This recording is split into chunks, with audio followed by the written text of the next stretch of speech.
Hello everyone, welcome back to YouTube channel exam beginner. उम्मीद है आप लोगों की प्रिपरेशन सही चल रही होगी। बीआईएस का ये आज हमारा 9th यानी 9वां यहाँ पर आपका प्रैक्टिस सेट है। इससे पहले मैं जनरल अवेयरनेस के 8 प्रैक्टिस सेट कंडक्ट करा चुका हूँ। बहुत सारे क्वेश्चंस मैंने अब तक कवर करा दिए और आप देखिए इन क्वेश्चंस की क्वालिटी, ये वास्तव में आपके यहाँ पर इंपॉर्टेंट एंड सेलेक्टेड क्वेश्चंस है जो कि आपके एग्जाम पॉइंट ऑफ व्यू से काफ़ी इंपॉर्टेंट है।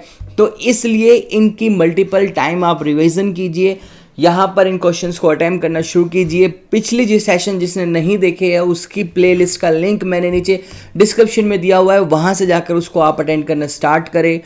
तो बीआईएस को लेकर आप बिल्कुल ही बेफिक्र रहिए। जनरल अवेयरनेस को उसकी जिम्मेदारी आप मुझे दे दीजिए। बस ये 10 प्रैक्टिस सेट मैं यहाँ पर कराने वाला हूँ। इन 10 प्रैक्टिस सेट का बहुत अच्छे से रिवीजन कर लेना। बाकी जो पेड स्टूडेंट्स हैं उनको मैं यहाँ पर ये कहना चाहूँगा कि साथ साथ में जितना भी हमने आपको यहाँ पर स्टडी मटेरियल दिया है उनका टाइमली आप रिविजन करते रहिए। इन प्रैक्टिस सेट को भी लगाइए और जो हमने आपको सेपरेटली अलग से दिए उनको भी आप यहाँ पर अटेम्प्ट करते चलिए। तो चलिए देर न करते हुए आज के सेशन को हम शुरू करते हैं। आगे बढ़ने से पहले अगर आपने अभी तक चैनल सब्सक्राइब नहीं किया है और इस तरह की क्वालिटी कंटेंट आप तक नहीं पहुंचे है तो उसके लिए बेल आइकन प्रेस करें और चैनल को सब्सक्राइब करें। जुड़ना ना भूलें हमारे टेलीग्राम चैनल से, जहां आपको डेली का one liner current affair daily share किया जाता है और साथ ही में चैनल से रिलेटेड सारी अपडेट आप विजिट कर सकते हैं exambeginners.com को, या फिर आप प्ले स्टोर से डाउनलोड कर सकते हैं हमारी एप्लीकेशन को भी। सो देखते हैं आज का पहला क्वेश्चन। जैसा कि स्क्रीन पे आप सामने देख पा रहे हैं, after the government announce the Starlink internet service is not license to the offer satellite based internet service in India, who has resigned from the post of the head of Starlink India operation in January 2022। बहुत ही अच्छा question है आपका, एकदम बिल्कुल यहाँ पर आपका logical question है। और देखिए क्वेश्चन ही है जो हमें यहाँ पर एक अच्छी प्रैक्टिस कराते हैं, हमारे एक विज़न को डेवलप करते हैं, जो हमें एग्ज़ाम के पास करने में हमें हेल्प करते हैं। तो क्वेश्चंस की क्वालिटी बहुत अच्छी रहेगी। हिंदी में बोल पढ़ते हैं। सरकार के द्वारा यह घोषणा किए जाने के बाद स्टारलिंक इंटरनेट सर्विसेज को भारत में उपग्रह आधारित इंटरनेट सेवा की पेशकश करने का लाइसेंस नहीं है। किसने जनवरी 2022 में स्टारलिंक के भारत संचालन के प्रमुख पद से इस्तीफा दे दिया? अब आंसर तो मैं इसको आपको बता दूंगा, लेकिन एक दो बातें मैं आपको बताता हूँ। देखिए जैसे कि स्टारलिंक इंटरनेट सर्विस है, किसकी है ये स्टारलिंक इंटरनेट सर्विस? आप सभी को पता होना चाहिए, एलन मस्क की है। एलन मस्क का वेस्टर्न कंट्रीज़ में काफ़ी जगह, काफ़ी देशों के अंदर सैटेलाइट बेस इंटरनेट सर्विसेज है, जैसे कि मेनली यूएसए में है। और उन्होंने इस तरह की सर्विसेज यूक्रेन में भी दी थी। जब इंडियन और रशिया और यूक्रेन का वॉर हुआ था, तब वहाँ पर उन्होंने यूक्रेन को सपोर्ट करने के लिए इंटरनेट सर्विसेज के लिए वहाँ पर उन्होंने सैटेलाइट इंटरनेट सर्विसेज दी थी। तो वही सर्विस भारत में आनी थी। एलन मस्क का यही प्रोजेक्ट था कि भारत में आकर इस सर्विस को स्टार्ट किया जाए। तो गवर्नमेंट से बात की, लेकिन फाइनली कुछ कंक्लूजन निकला नहीं, वो बात बन नहीं पाई, लाइसेंस उन्हें मिल नहीं पाया भारत के अंदर इस तरह की सर्विसेज देने का, सैटेलाइट बेस्ड इंटरनेट सर्विस का। तो क्या हुआ, लाइसेंस जब नहीं मिला तो एलन मस्क ने यहाँ पर पूरी तैयारी कर ली थी भारत के अंदर। अपने प्रोजेक्ट मैनेजर, अपना पूरा एक टीम बिल्ड कर ली थी यहाँ पे कि कैसे कैसे पूरा ऑपरेशनल टीम जो थी वो पूरी बिल्ड कर ली थी। उन्हीं उस ऑपरेशनल टीम में इस प्रोजेक्ट के अंदर जो हेड थे, जब भारत सरकार ने मना कर दिया कि लाइसेंस नहीं मिल पाएगा इस सर्विस के लिए, तो जो हेड थे उस हेड ने यहाँ क्या किया, इस्तीफा दे दिया। यानी एलन मस्क का जो प्रोजेक्ट था वो इम्प्लीमेंट होने से पहले ही बैकअप हो गया। तो जो भी टीम थी वो भी सब लेफ्ट राइट हो गए। तो उसमें जो हेड थे उन्होंने क्या किया, यहाँ पर इस्तीफा दे दिया सरकार के इस डिसीजन के बाद। तो वो कौन है हेड, ये पूछा गया है। तो वो जो हेड है आपके यहाँ पर वो है संजय भार्गव। क्या ऑप्शन नंबर आपका डी, संजय भार्गव। एक और बात मैं आपको यहाँ बताता चलूँ कि जो यहाँ पर संजय भार्गव है, उन्होंने जो यहाँ पर ये प्रोजेक्ट ज्वाइन किया था as a head, chief head, वो उन्होंने यहाँ पर ज्वाइन किया था 1 अक्टूबर के आसपास। 1 अक्टूबर आपका यहाँ पर उन्होंने ये प्रोजेक्ट को ज्वाइन किया था। अब देखते हैं हमारा next question. So next question है हमारा यहाँ पर, who has been appointed as a new chief executive officer and managing director of the Infosys limited. देखिए दोनों क्वेश्चंस आपके करंट अफेयर के हैं और ये सारे क्वेश्चंस कोई अलग नहीं है, ये सब मैंने अपने वन लाइनर में भी कवर करवाए हुए हैं और मैं जो एक्सप्लेन करके यूट्यूब पे लेके आता हूँ सेशन, उनमें भी मैंने ये कवर करवाए हुए हैं। उनकी सारा लिंक मैं नीचे डिस्क्रिप्शन में दूंगा, वहाँ से जाके चेक कर लेना। तो यहाँ पर पूछा है कि इन्फोसिस लिमिटेड के नए प्रमुख कार्यकारी अधिकारी और प्रबंधक के रूप में किसे नियुक्त किया गया है हाल फिलहाल में? तो आप सभी ने पढ़ा होगा इसके बारे में। तो वो थे आपके यहाँ पर सलील पारखे। क्या है ऑप्शन नंबर आपका लास्ट का? सलील पारखे, ऑप्शन नंबर ई, सलील पारखे। नेक्स्ट क्वेश्चन देखते हैं, जो कि क्वेश्चन नंबर हमारे यहाँ पर थर्ड है। थर्ड क्वेश्चन क्या कहता है, who has been chosen the Business Standard banker of the year 2021, यानी Business Standard banker of the year 2021 में किसको चुना गया है। बैंकिंग लाइन से क्वेश्चन है, आ जाती है। देखिए IBPS आपका क्या है, IBPS आपका ये एग्जाम कंडक्ट करा रहा है, तो एक दो क्वेश्चन आपको इस तरह के भी पढ़ने चाहिए, इसलिए मैंने यहाँ पर इसको ऐड किया है। तो business standard bank of the year 2021 किसको चुना गया है, ये पूछा गया है। करंट अफेयर क्वेश्चन है, आप सभी को पता होगा कि किसको चुना गया है, वो है आपके यहाँ पर संदीप बख्शी। अब तो आप लोगों को ये सब मालूम हो जाना चाहिए, क्योंकि एग्जाम अब आपके सर पे आ गया है। अब आपका करंट अफेयर, आपका GS, आपको सब कुछ कंप्लीट हो जाना चाहिए। बस यहाँ पर जो मैं क्लास लगा रहा हूँ, रिवीजन क्लास लगा रहा हूँ, जिस क्वेश्चन देखते हैं आपको इसका आंसर आ जाना चाहिए। बाकी कमेंट सेक्शन में आकर बताइएगा आप लोगों की तैयारी कैसी चल रही है। तो संदीप बख्शी क्या है यहाँ पर, संदीप बख्शी आपके यहाँ पर ICICI बैंक, अगर आपने सुना है ICICI बैंक के यहाँ पर क्या है, ये CEO है संदीप बख्शी। 2018 में इन्होंने यहाँ पर ICICI बैंक को ज्वाइन किया था इस पोजीशन पे, CEO की पोजीशन पे, और अब इन्हें 2020 और 21 का business standard bank of the year चुना गया है। सो नेक्स्ट क्वेश्चन देखते हैं। नेक्स्ट क्वेश्चन है हमारे यहाँ पर, which bank has been awarded IFR Asia's Asian bank of the year, यानी किस बैंक को IFR एशिया के Asian bank of the year से सम्मानित किया गया। अब आप पूछोगे कि यहाँ पर ये IFR क्या है। IFR होता है यहाँ पर आपका international finance review. International finance review होता है जिसमें एशिया कॉन्टिनेंट के, अफ्रीका कॉन्टिनेंट के, और आपका रशिया कॉन्टिनेंट, इन सब के, यूरोप कॉन्टिनेंट, इन सब देशों के जितने भी कॉन्टिनेंट के जितने भी देश हैं, उन देशों में जो भी बैंक यहाँ पर बेस्ट चल रहा है, बेस्ट परफॉर्मर है, उसको यहाँ पर अवार्ड दिया जाता है। तो IFR ने एशिया के अंदर कौन से बैंक को सबसे बेस्ट चुना है, ये यहाँ पर है। तो यहाँ पर है कि ये इसका आंसर क्या होगा, इसका आंसर होगा आपका एक्सिस बैंक। ऑप्शन नंबर क्या है आपका D, एक्सिस बैंक क्या है, बैंक ऑफ द ईयर चुना गया है IFR एशियन बैंक लिस्ट के अनुसार। दो क्वेश्चन बैंक के आगे बढ़ते हैं अगले क्वेश्चन की ओर। नेक्स्ट क्वेश्चन है, नेक्स्ट क्वेश्चन भी हमारे यहाँ पर बैंकिंग से, which bank has launch a digital transformation project संभव इन अप्रैल 2022, यानी अप्रैल 2022 में किस बैंक ने डिजिटल ट्रांसफॉर्मेशन प्रोजेक्ट संभव लॉन्च किया। तो संभव किसने लॉन्च किया था, इसको हाल फिलहाल में मैंने खुद पढ़ाया था आपको करंट अफेयर में। तो ये था आपका संभव, जो लॉन्च किया गया था वो यूनियन बैंक ऑफ इंडिया की तरफ से लॉन्च किया गया था। ऑप्शन नंबर क्या आपका D, union bank. Mostly question तो हमारे करंट अफेयर के यहीं पे पूछे जा रहे हैं, तो ये देखिएगा जब आप वहाँ पर एग्जाम में जाओगे तो आपको भी, मैं मानता हूँ कि आपको भी वहाँ क्वेश्चन देखने के लिए मिले तो बहुत अच्छी बात होगी, आपके लिए भी आसानी होगी। नेक्स्ट क्वेश्चन देखते हैं, which of the following mutual fund company has launch an exclusive end-to-end women-led financial empowerment initiative Lakshmi for Lakshmi in March 2022। Current affair question है ये भी, कि निम्नलिखित में से किस म्यूचुअल फंड कंपनी ने मार्च 2022 में एक विशेष एंड टू एंड महिला नेतृत्व वाली वित्तीय सशक्तिकरण पहल लक्ष्मी फॉर लक्ष्मी शुरू की है। हिंदी कुछ ऐसे वर्ड्स होते हैं जिनको प्रोनाउंसिएशन करना थोड़ा सा डिफिकल्ट हो जाता है, तो सशक्तिकरण यहाँ पर इसका एग्जैक्ट प्रोनाउंसिएशन होगा। तो लक्ष्मी फॉर लक्ष्मी की शुरुआत किसने की है, सब कुछ तो इसके बारे में इस क्वेश्चन में बता दिया है।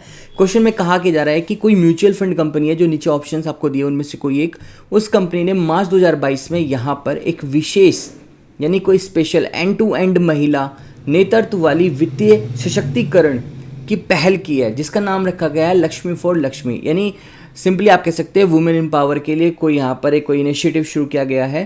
तो वो कौन सी म्यूचुअल फंड कंपनी ने शुरू किया है मार्च 2022 के अंदर, ये आपसे पूछा गया है। तो वो जो शुरू किया गया था यहाँ पर HDFC म्यूचुअल फंड के द्वारा किया गया था। क्या आपका करेक्ट आंसर है यहाँ पर ऑप्शन नंबर आपका D, mutual fund HDFC। Question में नेक्स्ट देखते हैं यहाँ पे, the government has approve the implementation of the interoperable criminal justice system projected by the ministry of home affairs during the period from 2022 to 23 to which year, यानी 2022-23 से लेकर कौन से साल तक का ये किया गया है। एक आपका इंटरऑपरेबल क्रिमिनल जस्टिस सिस्टम है जो कि न्यूली, यानी हाल ही फिलहाल में इसको क्या है, गृह मंत्रालय अमित शाह जी के द्वारा चंडीगढ़ स्टेट के अंदर, आपका जो यहाँ पर चंडीगढ़ आपकी जो कॉन्स्टिट्यूंसी है वहाँ पे इसको लॉन्च किया गया है। वहाँ से पूरे भारत के लिए और हर देश, हर राज्य के अंदर ये इम्प्लीमेंट किया जाएगा। हर स्टेट गवर्नमेंट के सपोर्ट के बेस पे। ये एक तरह का क्लाउड बेस्ड सिस्टम होगा जो आपका inter operable criminal justice system कहलाएगा। तो यहाँ पर इसको एआई यानी आर्टिफिशियल इंटेलिजेंसी और साथ में क्लाउड बेस्ड टेक्नोलॉजी से मिलाकर अब आपको क्रिमिनल जस्टिस सिस्टम है वो वर्क करने वाला है। तो इसकी ड्यूरेशन कितनी रहनी है, 2022-23 से कौन से टाइम पीरियड तक चलना है ये पूछा गया है। तो ये चलना है आपका यहाँ पर 25-26 तक का, और इसमें लगभग जो गवर्नमेंट इन्वेस्ट करने वाली है 3500 करोड़ समथिंग यहाँ पर गवर्नमेंट इस प्रोजेक्ट में इन्वेस्ट करेगी पूरे भारत के अंदर। तो 2022-23 से लेकर 2025-26 तक का ये इनका प्रोजेक्ट है गवर्नमेंट का, इसको इम्प्लीमेंट करने का। तो करेक्ट आंसर क्या होगा यहाँ पर, ऑप्शन नंबर बी होगा 2025-26। क्वेश्चन में नेक्स्ट देखते हैं यहाँ पर, which company has become the first crypto firm to enter the prestigious Fortune 500 list, यानी कौन सी कंपनी प्रतिष्ठित फॉर्च्यून 500 सूची में प्रवेश करने वाली पहली क्रिप्टो फर्म बन गई है। यानी आपकी जो फॉर्च्यून 500 की लिस्ट होती है उसमें कौन सी यहाँ पर क्रिप्टो कंपनी ने एंट्री ली है ये पूछा गया है। तो वो है कोइनबेस आपकी, ऑप्शन नंबर क्या है, डी, कोइनबेस। क्वेश्चन में नेक्स्ट देखते हैं यहाँ पर, which of the following will open the first regional office in India at the Gujarat international finance tech city, यानी निम्नलिखित में से कौन अपना पहला क्षेत्रीय कार्यालय Gujarat international finance tech city में खोलेगा। कौन खोलेगा, एनडीबी, आईबी, विश्व बैंक, आईएमएफबी, एडीबी, सब आपका यहाँ पर इंटरनेशनल है। तो इसमें आपका एनडीबी खोलने वाला है यहाँ पर, कहाँ पे, गुजरात के अंदर। आप पूछोगे एनडीबी क्या है, आपका एनडीबी है यहाँ पर national development bank. National development bank जो कि आपका ब्रिक्स देशों का है, और इसका जो आपका यहाँ पर पहली ब्रांच खुलने जा रही है भारत के अंदर, वो कहाँ खुलने जा रही है, गुजरात के अंदर खुलने जा रही है। क्वेश्चन में नेक्स्ट देखते हैं यहाँ पर, export import of India has extended the line of credit $500 million which country for the financing the purchase of petroleum products, यानी भारत के आयात और निर्यात जो बैंक है उसने पेट्रोलियम उत्पाद की खरीद के लिए वित्त पोषण के लिए किस देश को $500 मिलियन अमेरिकन डॉलर की ऋण सहायता प्रदान कर दी है। तो वो किसको दी है, भारत ने। तो वो जो एक्सटेंड की है $500 मिलियन डॉलर की जो क्रेडिट लाइन एक्सटेंड की है भारत ने, वो की है सिर्फ एकमात्र श्रीलंका देश के लिए कि वो अपने यहाँ पर पेट्रोलियम प्रोडक्ट्स को परचेज कर सके। तो ऑप्शन नंबर क्या है यहाँ पर, सी। क्वेश्चन में नेक्स्ट देखते हैं यहाँ पर, Swarajability India's first AI based job portal for the person with disabilities has been launched to widen their opportunities with the tech applications. The project is funded by which of the following banks? यानी स्वराजबिलिटी विकलांग व्यक्तियों के लिए भारत का पहला AI आधारित job portal तकनीकी अनुप्रयोग के साथ उनके अवसरों को व्यापक बनाने के लिए लॉन्च किया गया है। इस परियोजना को निम्नलिखित में से किस बैंक ने वित्त पोषित किया है। देखो क्वेश्चन तो पढ़ के आपको ऐसा लगेगा जैसे पता नहीं कितना डिफिकल्ट क्वेश्चन आ गया है, इसका आंसर मैं दे पाऊंगा भी नहीं दे पाऊंगा। क्वेश्चन में एक सिंपल सी बात कही है, घुमा फिरा कर मैं आपको समझाता हूँ। सबसे पहले तो देखो कि एक एआई आधारित जॉब पोर्टल है, यानी आपका एआई बेस्ड यानी आर्टिफिशियल इंटेलिजेंस जॉब पोर्टल है जो कि यहाँ पर डेवलप किया जा रहा है डिसेबिलिटी पर्सन्स के लिए। इस तरह की जो टेक्नोलॉजी है उसको भारत में पहली बार क्या किया जा रहा है, डेवलप किया जा रहा है गवर्नमेंट के द्वारा। अब इस तरह के प्रोजेक्ट को फंड कौन दे रहा है करने के लिए, बस इतना पूछा है। एआई बेस्ड जॉब पोर्टल को बनाने के लिए किस बैंक के द्वारा यहाँ पर फंड दिया जा रहा है ये पूछा गया है। तो वो है आपका यहाँ पर Kotak Mahindra bank. Option number क्या है आपका, option number C, Kotak Mahindra bank. अब आगे बढ़ते हैं हमारे नॉन बैंकिंग क्वेश्चन से। अब आगे जितने भी क्वेश्चन आएंगे वो आपके सब नॉन बैंकिंग वाले होंगे। क्वेश्चन में नेक्स्ट है यहाँ पर, which company has receive a work order from Rail Vikas Nigam to create a network service in the country, यानी देश में नेटवर्क सेवा बनाने के लिए किस कंपनी को रेल विकास निगम से वर्क ऑर्डर मिला है। यानी जो वर्क ऑर्डर है कहाँ से मिला है, ये रेल विकास निगम से किस कंपनी को मिला है ये पूछा गया है। तो ये मिला है आपको यहाँ पर RailTel corporation of India को। ऑप्शन नंबर क्या आपका, D, RailTel corporation of India को। और इसमें कितना इन्वेस्टमेंट है, लगभग 11.57 करोड़ रुपए का इसमें इन्वेस्टमेंट है। क्वेश्चन में नेक्स्ट देखते हैं यहाँ पर, who won the silver medal in the men's 52 kg category at the Thailand open international boxing tournament 2022। Thailand में अभी यहाँ पर अप्रैल मंथ में आपके ओपन इंटरनेशनल बॉक्सिंग टूर्नामेंट हुए थे। करंट अफेयर क्वेश्चन है यहाँ पर, ये स्पोर्ट्स से रिलेटेड है। और ये जो यहाँ पर आपके जो ओपन इंटरनेशनल बॉक्सिंग टूर्नामेंट हुई थी अप्रैल में, इसमें 52 kg मैन कैटेगरी किसने जीता है ये पूछा गया है। कौन सा मेडल है, सिल्वर मेडल है। तो ये किसके द्वारा जीता गया है? ये जीता गया आपका यहाँ पर अमित पंघाल के द्वारा। ये वन लाइनर में मैंने कवर करवाया है, मेरे को खूब याद आ रहा है। तो थाईलैंड में ओपन इंटरनेशनल बॉक्सिंग टूर्नामेंट 2022 में पुरुष 52 किलोग्राम वर्ग में रजत पदक किसने जीता? तो वो अमित पंघाल ने जीता है। ऑप्शन नंबर क्या आपका यहाँ पर ई। क्वेश्चन नंबर नेक्स्ट है यहाँ पर, which of the following association with the Gurugram based NGO SM Sehgal Foundation has launched an integrated watershed development project जल खुशहाली? निम्नलिखित में से किसने गुरुग्राम स्थित एनजीओ SM Sehgal फाउंडेशन के सहयोग से एक एकीकृत वाटरशेड विकास परियोजना शुरू की, जिसमें जल खुशहाली शुरू की गई है, जिसका नाम है जल खुशहाली। यहाँ पर किसके द्वारा शुरू की गई है ये पूछा गया है। तो ये की गई आपके यहाँ पर पहल फाउंडेशन ने। तो पहल फाउंडेशन और प्लस आपके यहाँ पर सैगल फाउंडेशन, इन दोनों ने मिलकर यहाँ पर कौन सी परियोजना की शुरू की है? खुशहाली परियोजना की शुरुआत की है। क्वेश्चन में नेक्स्ट देखते हैं यहाँ पर, who was the viceroy at the time of quit India movement? बहुत ही अच्छा क्वेश्चन है यहाँ पर। भारत छोड़ो आंदोलन के समय वाइसराय कौन थे? तो वो तो आपको ही पता है यहाँ पर वाइसराय कौन थे भारत छोड़ो आंदोलन के टाइम पे। वो थे आपके यहाँ पर लॉर्ड लिंगथिंगो। ऑप्शन नंबर क्या है आपका यहाँ पर? Option number C, Lord Linlithgow यहाँ पर कौन थे? आपके वाइसराय थे। Option number C. क्वेश्चन में नेक्स्ट है यहाँ पर, who is known as the father of local self government? यानी स्थानीय स्वशासन के जनक के रूप में किसे जाना जाता है? ये पूछा गया है। तो ये आपको याद होगा कि लॉर्ड रिपन को बोलते हैं यहाँ पर। ऑप्शन नंबर क्या है यहाँ पर? सी, लॉर्ड रिपन।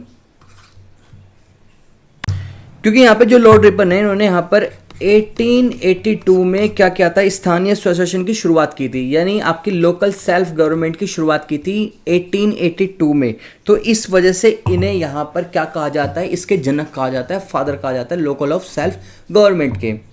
क्वेश्चन में नेक्स्ट है यहाँ पर, in which layer of atmosphere almost the all clouds are found? वायुमंडल की किस परत में लगभग सभी बादल पाए जाते हैं? स्टैटिक जो क्वेश्चन है आपका। तो इसमें जो आपका होता है यहाँ पर ट्रोपोस्फेयर होती है। ऑप्शन नंबर क्या आपका यहाँ पर? डी, शोभ मंडल हिंदी में। यहाँ पर आपके क्या पाए जाते हैं? सारे क्लाउड्स यानी बादल पाए जाते हैं इस वाली लेयर के अंदर। क्वेश्चन में नेक्स्ट है यहाँ पर, who among the following was the nawab of a Bengal who for the battle of Buxar? यानी निम्नलिखित में से कौन बंगाल के नवाब थे जिसने बक्सर की लड़ाई लड़ी थी? तो बक्सर की लड़ाई कौन से नवाब ने लड़ी थी यहाँ पर? ये पूछा गया है। तो वो थे आपके मीर कासिम। ऑप्शन नंबर क्या है आपका यहाँ पर? सी, मीर कासिम। जो बक्सर की लड़ाई थी वो भारत की ना एकमात्र महत्वपूर्ण लड़ाई थी, क्योंकि ब्रिटिश इंडिया जो थी आपकी, ब्रिटिश ईस्ट इंडिया थी, उस कंपनी और नवाबों के बीच में जो अनबन चल रही थी, उस वजह से ये हालात पैदा हुए थे देश के अंदर। और ईस्ट इंडिया कंपनी ने अपने जो बल था उनका, उस बल के नेतृत्व पे हेक्टर मुनरो और इस तरह की ना जाने कितनी सारे यहाँ पर ये कानूनों को लाए थे। क्वेश्चन में नेक्स्ट है यहाँ पर, in which state the Kalpakkam nuclear power plant is located? Kalpakkam परमाणु ऊर्जा संयंत्र कहाँ पर स्थित है? ये पूछा गया है। तो ये आपका स्थित आपको मालूम होना चाहिए, कलपक्कम तमिलनाडु में स्थित है। ऑप्शन नंबर क्या आपका? डी। क्वेश्चन में नेक्स्ट है यहाँ पर, chlorophyll is a naturally occurring compound in which the central metal atom is? यानी पर्णमहरीम का एक प्राकृतिक रूप में पाए जाने वाला यौगिक है जिसका केंद्रीय धातु परमाणु होता है। क्या होता है ये पूछा गया। वो सिलिकॉन होता है, इसका आप सभी को पता है। यहाँ पर क्या सा करेक्ट आंसर क्या होगा? यहाँ पर मैग्नीशियम। ऑप्शन नंबर क्या आपका? बी, मैग्नीशियम होता है। Chlorophyll is a naturally occurring compound in which the central metal atom is magnesium. Question next है यहाँ पर, which of the following is a semiconductor? निम्नलिखित में से कौन सा अर्धचालक है? कौन सा अर्धचालक है ये पूछा गया है। आपको भी मालूम है क्या है वो, यहाँ पर सिलिकॉन है। ऑप्शन नंबर क्या है आपका यहाँ पर? B, silicon. लास्ट क्वेश्चन है आज का, cooking takes the longest time? खाना पकाने में सबसे अधिक समय लगता है। कब लगता है सबसे अधिक समय खाना बनाने में? ये पूछा गया है। बनाना पकाना मतलब की बात एक ही है। वो तब लगेगा जब आप समुद्र तल पर होगे तब ज़्यादा समय लगेगा, या आप दिल्ली में होगे तब ज़्यादा समय लगेगा, या बेंगलुरु में होगे तब ज़्यादा समय लगेगा, या आप शिमला में होगे तब ज़्यादा समय लगेगा। अब ये एक लॉजिकल बेस्ड क्वेश्चन है जो कि आपके जनरल साइंस के क्वेश्चन है। जैसे कि अभी अर्धचालक वाला हमने देखा, ये वाला क्वेश्चन हम यहाँ पर देख रहे हैं। तो इस तरह के जितने भी क्वेश्चन पूछे जा रहे हैं जनरल साइंस के हैं, जो डेली लाइफ वाले क्वेश्चन है वो पूछे जा रहे हैं। तो खाना पकाने में सबसे अधिक समय कहाँ लगेगा? एक लॉजिकल क्वेश्चन है। देखिए समुद्र तल पर तो इतना समय नहीं लगेगा आपको, ना ही दिल्ली में ज़्यादा लगेगा और ना ही बेंगलोर में, क्योंकि ये तीनों बात ही एक हो गई, क्योंकि समुद्र तल पर हो आप। जब आप समुद्र तल से अपनी हाइट बढ़ा लोगे तब आपको ज़्यादा टाइम लगेगा। तो ज़्यादा हाइट कहाँ बढ़ रही है आपकी, शिमला में बढ़ रही है, जो कि समुद्र तल से लगभग कितना फिट ऊपर है, लगभग 2800 फिट के आसपास ऊंचाई पे है। तो यहाँ पर बाकी इन तीन के कंपैरिजन ज़्यादा आपको टाइम लगेगा शिमला में खाना पकाने में। तो ऑप्शन नंबर क्या आपका ए यहाँ पर क्या है, करेक्ट है। सो ये था आज का हमारा प्रैक्टिस सेट 9, जिसमें हमने जनरल साइंस से क्वेश्चन भी कवर किए, आपके हिस्ट्री से क्वेश्चन कवर किए, आपके यहाँ पे स्पोर्ट्स से, स्टैटिक जीके से, करंट अफेयर से, और मेनली हमने यहाँ पर बैंकिंग जितने भी क्वेश्चंस बनते थे फाइनेंस सेक्टर से वो भी हमने यहाँ पर कवर किए। तो मैं मानता हूँ कि आपको बहुत सारी चीज़ें क्लियर भी होगी। अगर कोई भी डाउट रह जाता है तो कमेंट सेक्शन में आकर बिल्कुल मुझे कमेंट कीजिए। आपको ये सेशन कैसे लग रहे हैं, अभी तक हम 9 प्रैक्टिस सेट दे चुके हैं, वो सब आपको कैसा लग रहा है तो कमेंट सेक्शन में आकर प्लीज़ जरूर बताइए। वीडियो को लाइक ना किया हो तो वीडियो को भी लाइक कर दे, अपना सपोर्ट इसी तरह हमें दीजिए, क्योंकि आपका एक लाइक हमें इंस्पायर करता है आगे और इस तरह की मेहनत आप लोगों की करने के लिए। तो प्लीज़ अपना सपोर्ट हमें दिखाइए। बाकी चैनल को सब्सक्राइब ना किया हो तो चैनल को सब्सक्राइब कर देना, बाकी लोगों में वीडियो को भी शेयर कर देना। तो मिलता हूँ आपको इसी तरह किसी नेक्स्ट अपडेट में, तब तक का टिल देन बाय बाय।